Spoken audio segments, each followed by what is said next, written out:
हुई खाली। सब्जी वाला हंस के बोला, आज तो भाव बहुत चढ़े हैं।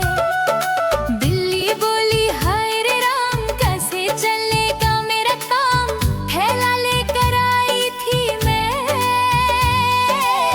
महंगा है सारा सामान। बिल्ली मौसी गई बाजार, कहने लगी महंगाई बहुत बड़ी। बिल्ली मौसी गई बाजार, कहने लगी महंगाई बहुत बड़ी।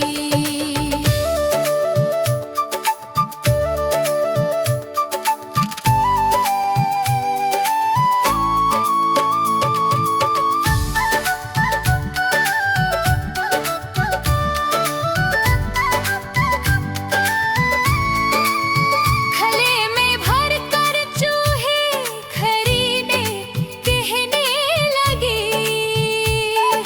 भैया थोड़ा सा दाम कम कर। पहले ही उसने पेट भर लड्डू खाया, खूब खाया।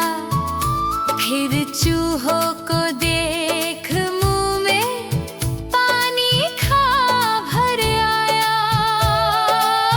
वहीं पर उसने जमकर चूहों की दावत खूब उड़ाई। पैसे चुकाए बिना